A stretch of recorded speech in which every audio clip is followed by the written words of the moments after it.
Welcome back to Mixed Media. It's not like we've been gone for too long.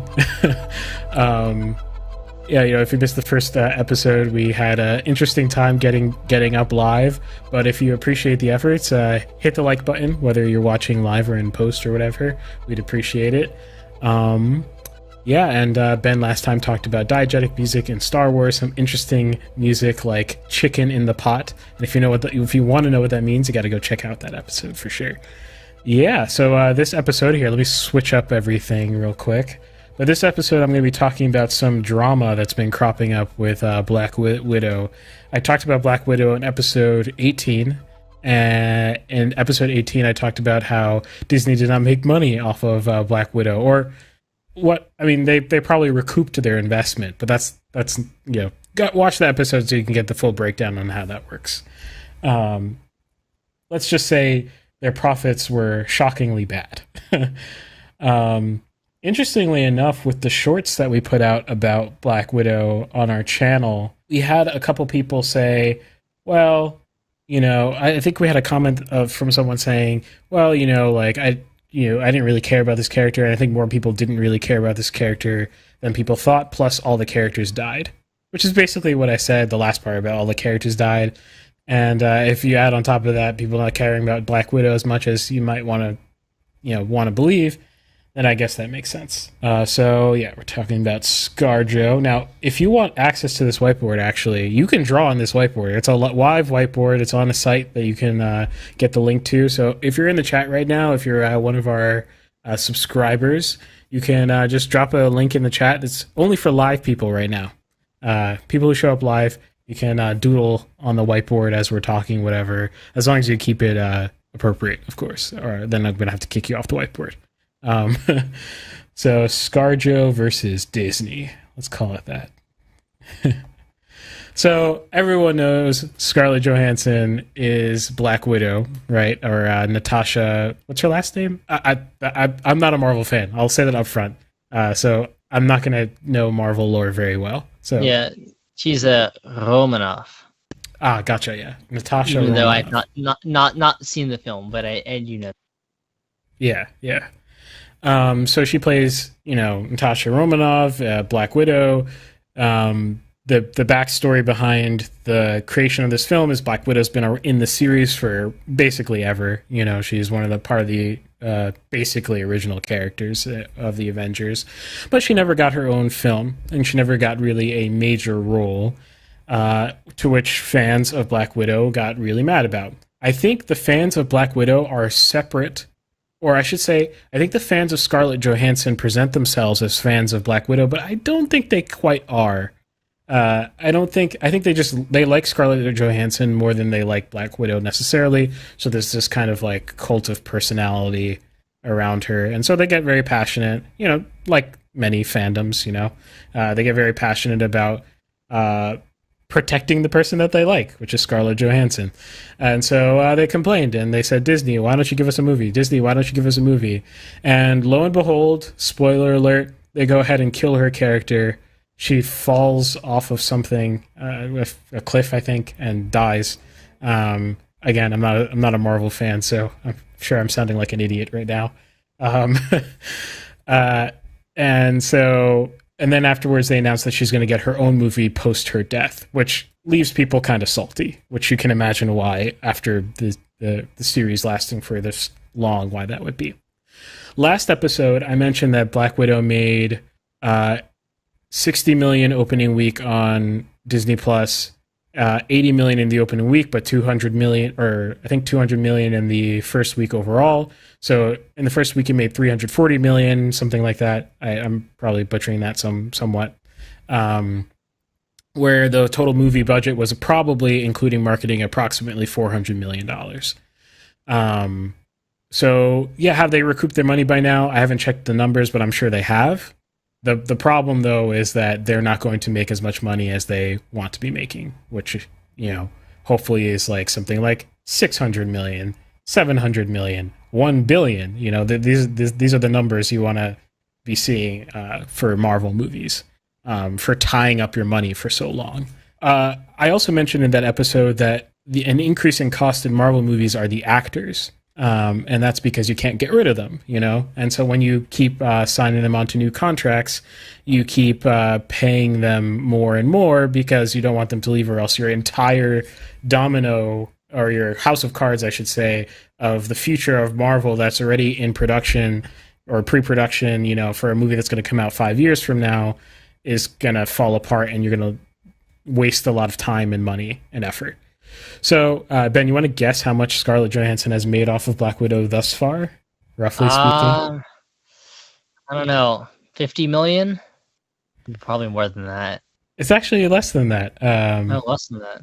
Yeah, so she's made $20 million thus far, which I'm not actually sure what the historical average is for other Marvel actors, but I'm certain that a lot of the original members, even the ones who died especially the ones who died, I should say, of the original Avengers movies got paid a lot more than $20 million. You know. Oh, really? More than her? Yeah. Well, not for this movie, but I'm saying. Yeah, but I mean, overall, is she not, like, because she hasn't had like her own film? Okay. Yeah, and if we're being honest, she's less crucial. You know, she probably has less leveraging power. You know, how much less, I have no idea, but, you know.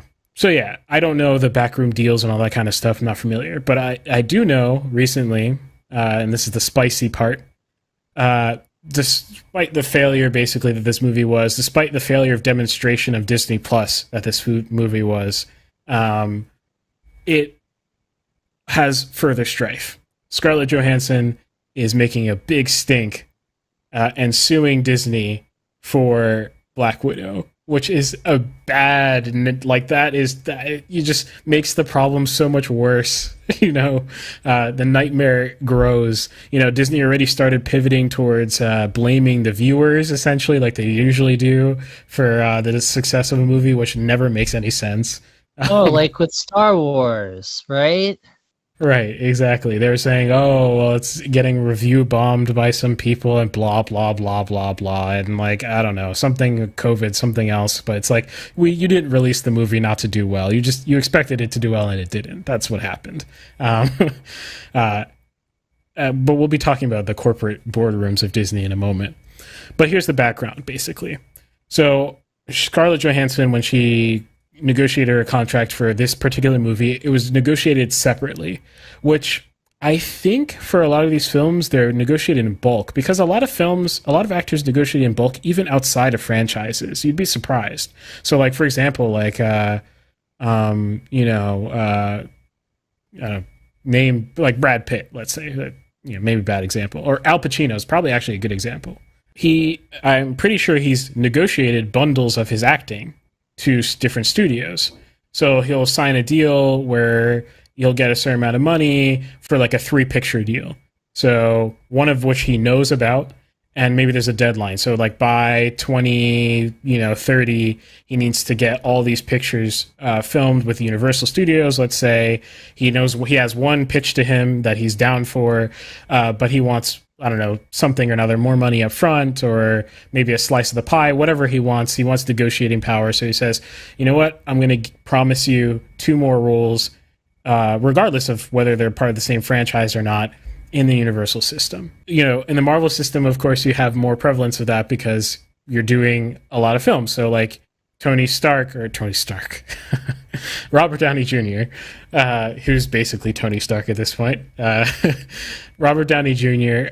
Will negotiate, the next however many Iron Man movies, because it's actually, and he probably actually knows the direction, especially as things, the ball starts rolling. He's basically probably taking a producer-like function in a lot of ways, and he has a lot of say in the direction of his character and all that kind of stuff.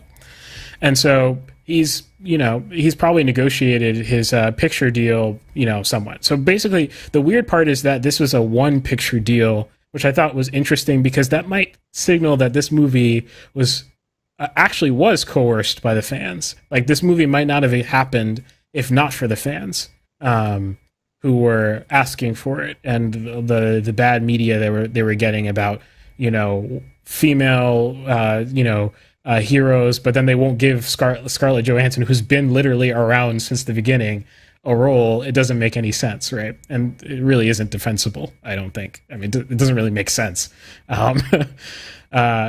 if you're going down that line of reasoning.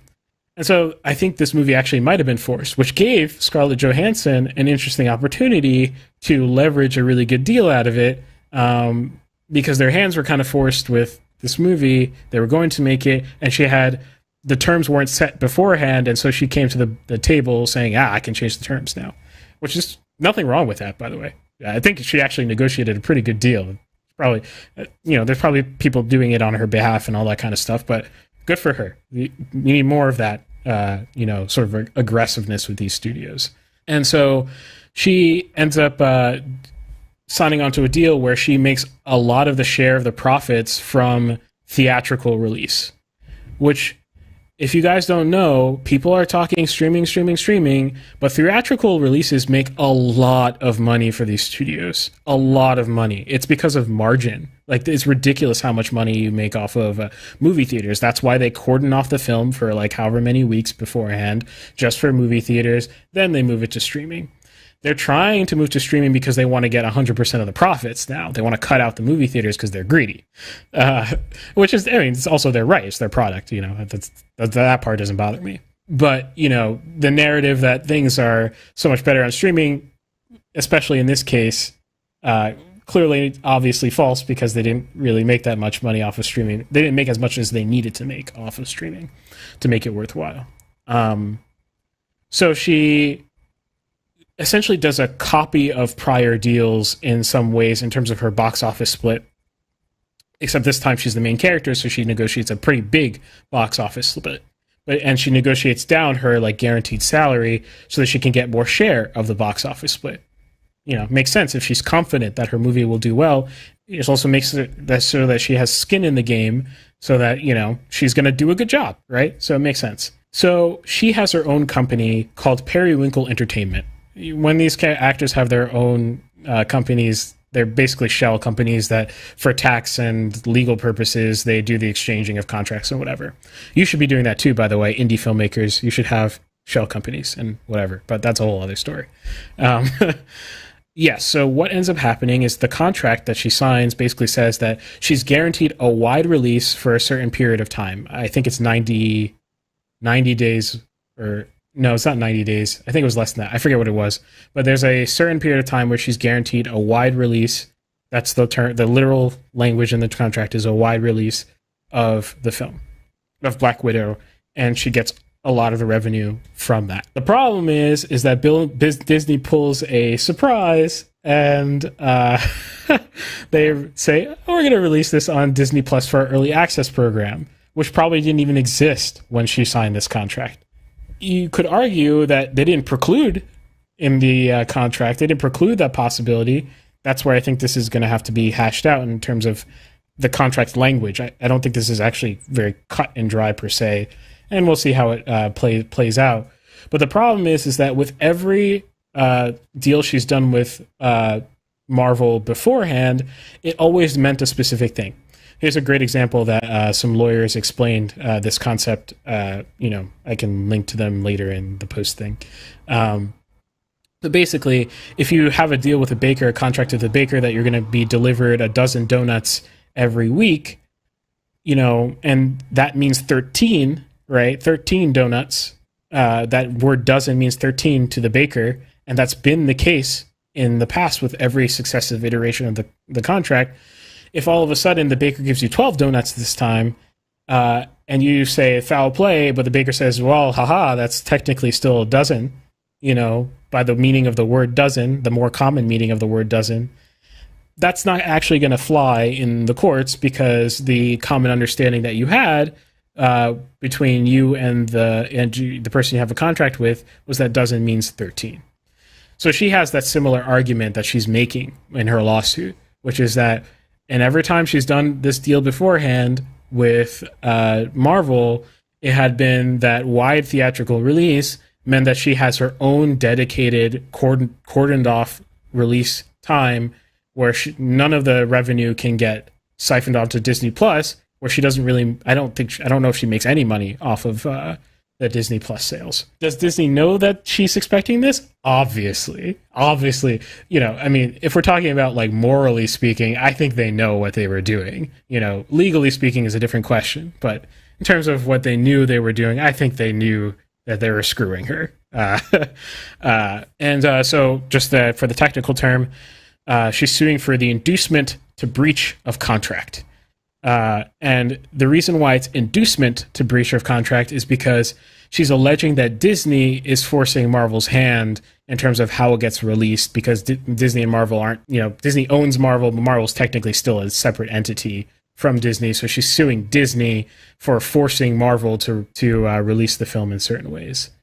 Steph says in the chat, apparently Robert Downey Jr. made $50 million from the last Avengers, $50 million from Iron Man, $75 million from Endgame, $10 to $15 million for the 10 minutes he appeared in Spider-Man: Homecoming.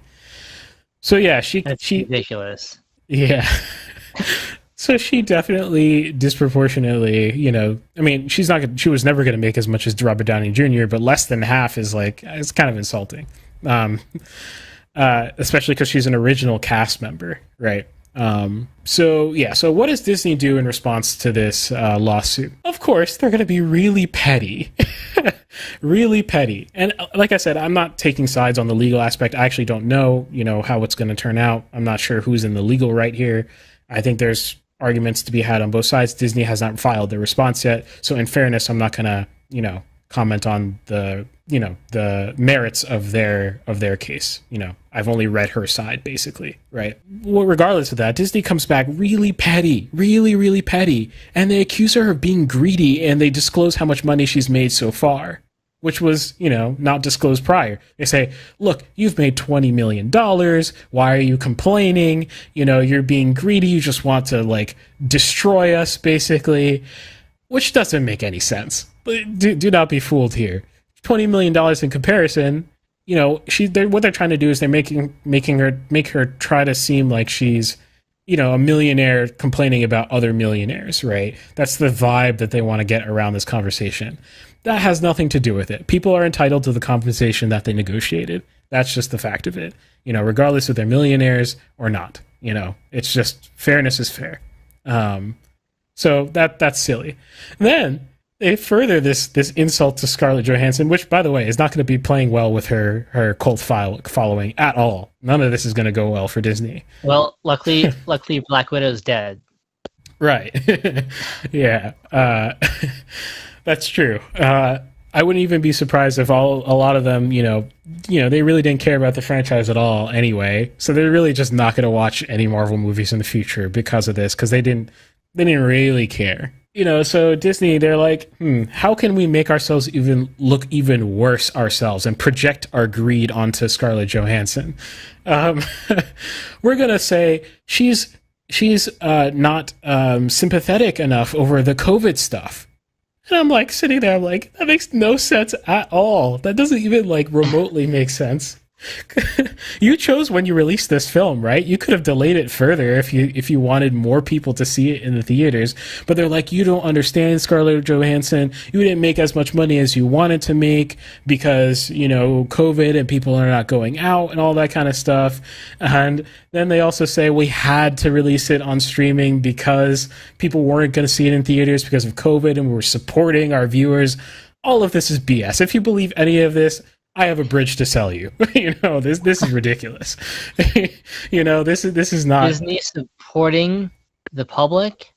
Yeah, this is not true at all. And so that's really the whole situation in a nutshell. I think Scarlett Johansson has the upper hand in terms of the court of public opinion. I don't think this is going to play well. I don't know why they didn't just settle immediately. Just give her another $20 million. $30 million if you have to. Just shill it out. Shut her up and shut up yourself. Why the heck do you have to go ahead and make a butt out of yourself, essentially? Disney, bad PR. Whoever managed this, really bad PR. It's not going to play out well.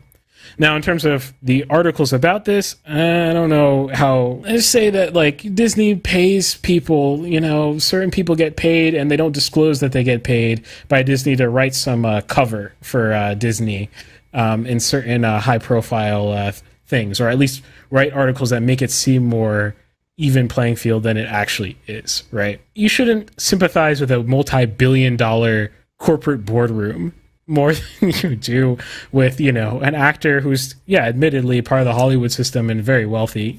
She's still she's not at an advantage on the money front at all.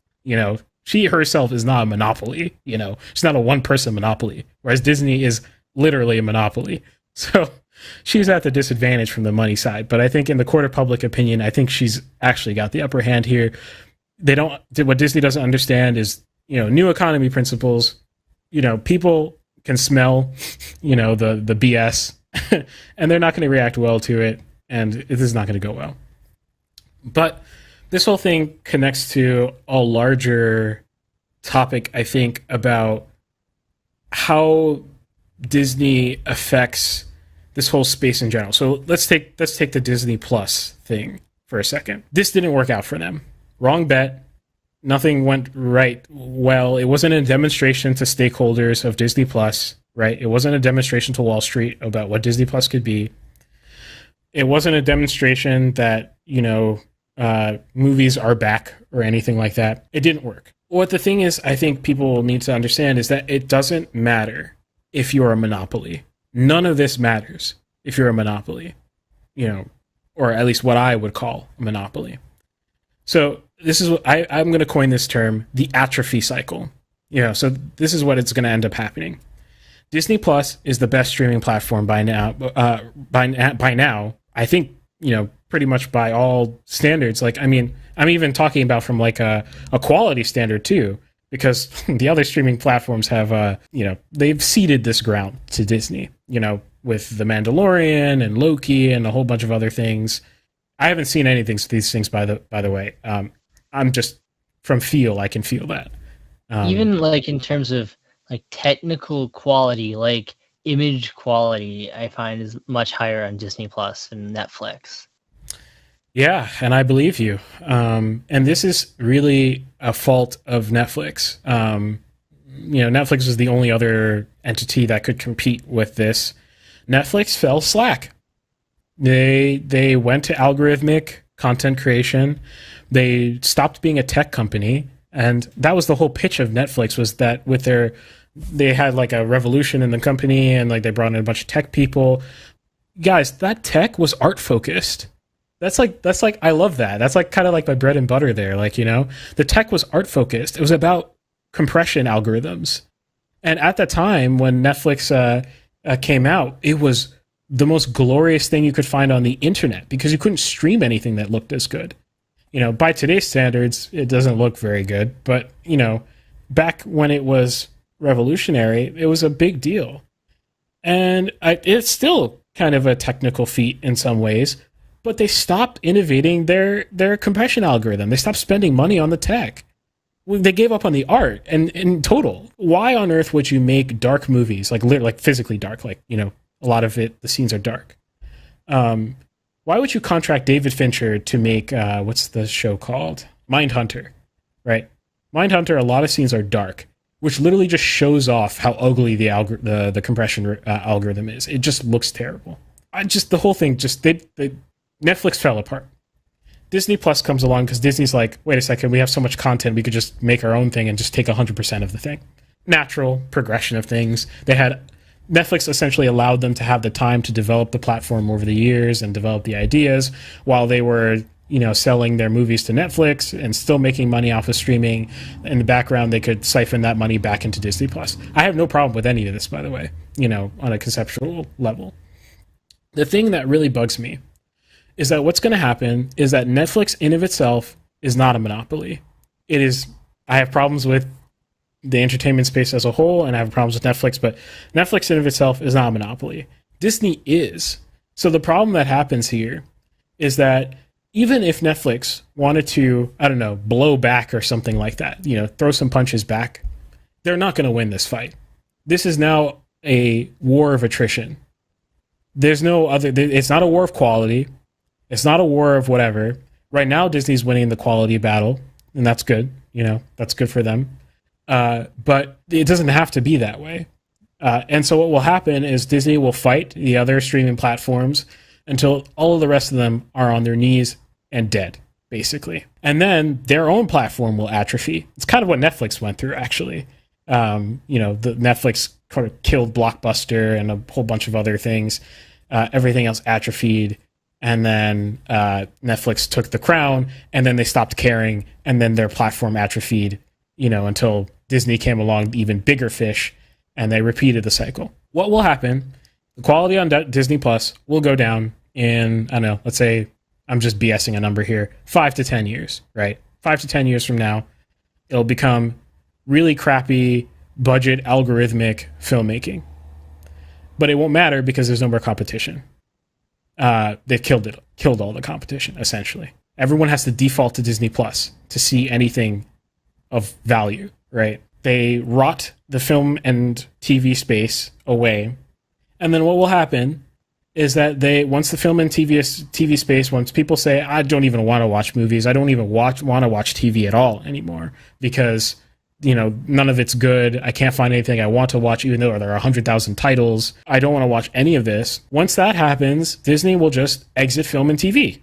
That's all because they're monopoly. They don't die on this hill, right? They just move on. And what they will do is they'll pick up gaming and they'll just hammer at gaming and they'll do the same thing where they crowd out the space. They'll atrophy everyone else out. They'll be the dominant player, and then it'll be VR. They'll just keep doing this with mediums because they don't care about the medium. They don't have to. There's nothing that makes them care about the medium, right? They win by killing. They don't win by gaining customers. It's a different kind of game. That's what I would like to call the atrophy cycle, I guess, basically. Yeah. Netflix is doing this now. Instead of improving their shows and TVs and regrouping on that front, they're moving to gaming. And I'm like, yeah, well, that's obvious. That obviously was going to happen because you don't care, Anyway, so that's the whole thing. Now, the last thing I have to say overall is I have no idea how Disney has a reputation anymore. I don't get it. I truly don't get it. This is something that gets me mad, like actually mad.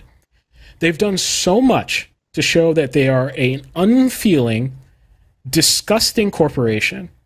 So on top of this thing with Scarlett Johansson and being petty as hell with it, and trying to run her over, despite their whole, female empowerment and blah, blah, blah. But then they just cannibalize her because she spoke up, which is like the exact opposite. It's disgusting. Not only did they do that, but you have the whole thing with the Uyghurs and Mulan, which I just cannot forgive them for. That's disgusting. Then you have the whole Captain Marvel thing. Again, taking advantage of a whole group of people, flipping them over and saying, yeah, we don't care about you anyway. And now they're going to do it again with Captain Marvel 2. If you believe that Captain Marvel 2 has a chance of giving you satisfaction, I've got a bridge to sell you.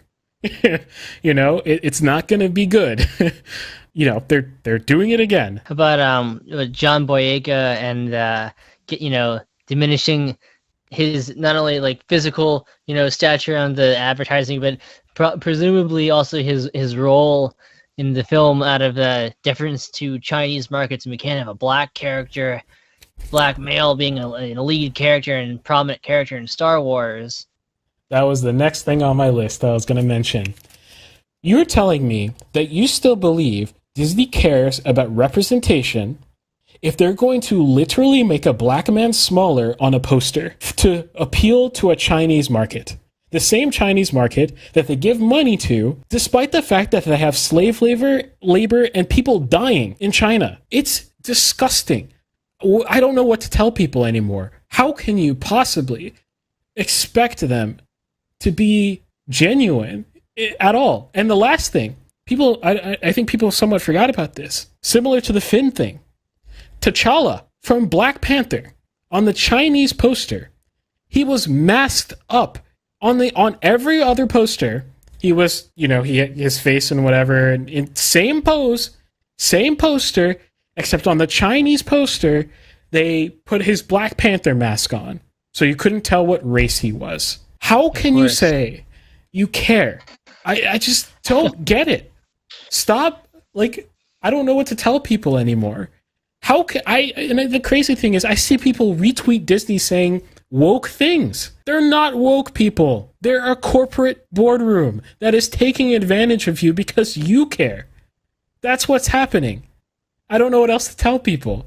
It's just like, I don't know how naive, and I can't take it anymore. It like really bugs me.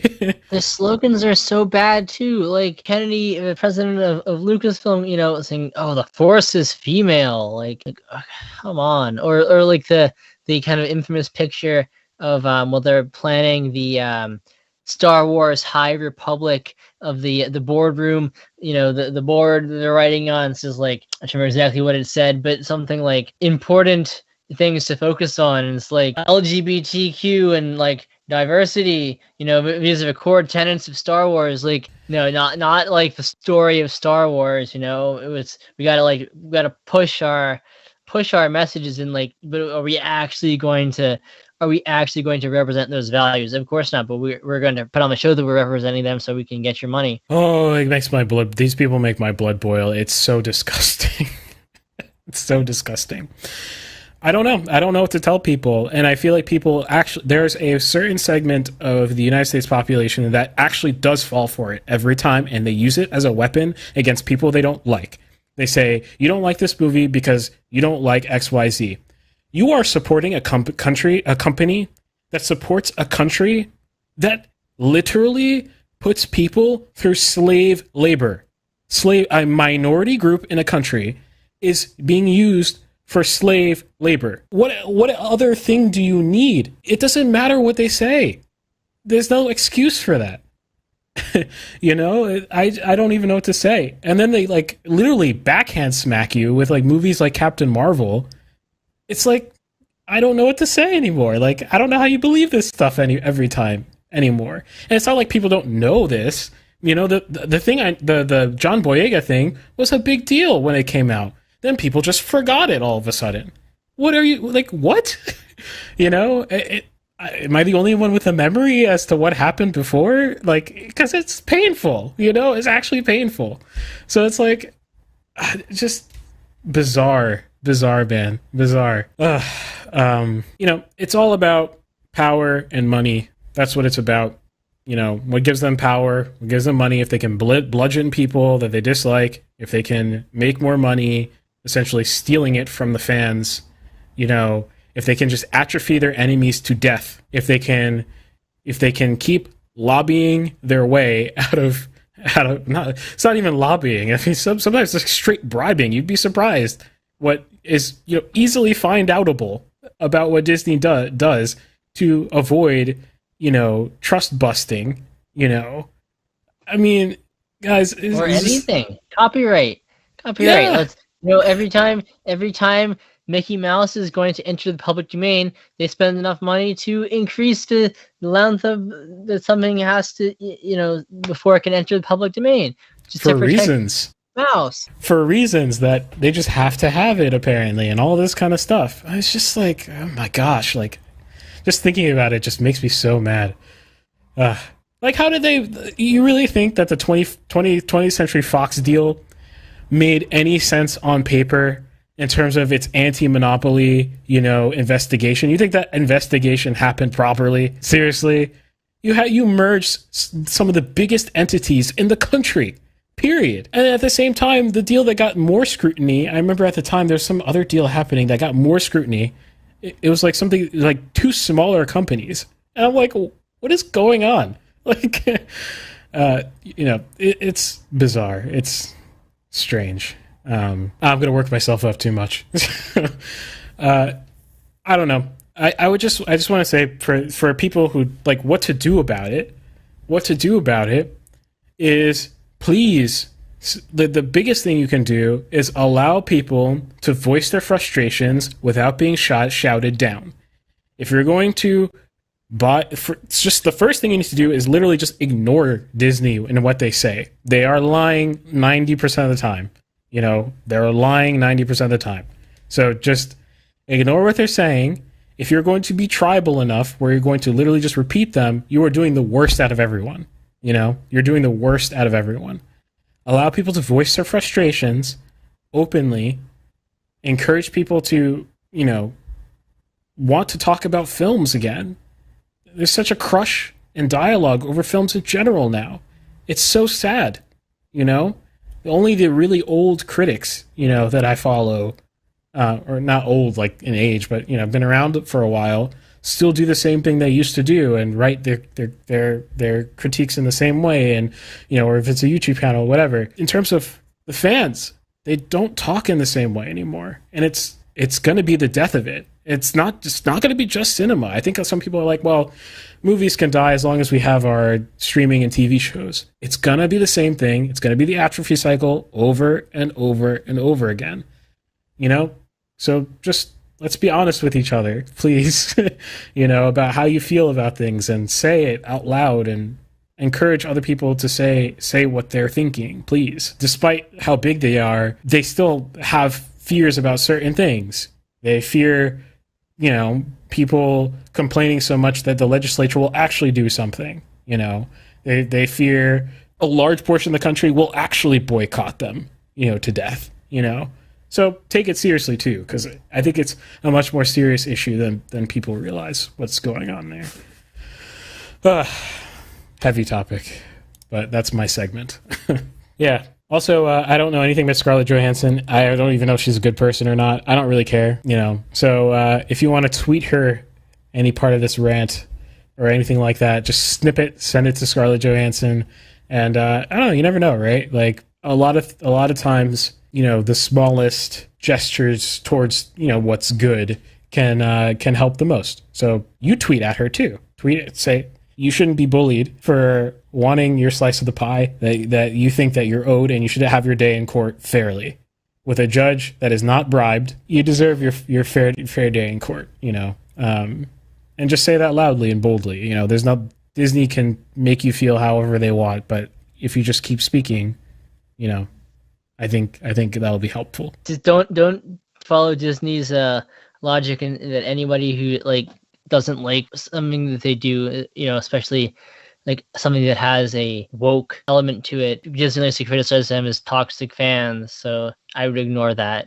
Don't fall into that trap. You cannot like one of these films. You cannot like, you know, what Disney did with the recent Star Wars trilogy, and you're not liking it because you hate women having important roles in films, right? That's the false equivalence Disney is trying to create, and yeah, don't buy that. There are like legitimate reasons why you could not like those films, and it's not because you hate women having important roles in a film. In fact, here I am saying I wish Scarlett Johansson got her shot. I really do, you know? Like, it just makes me upset, you know?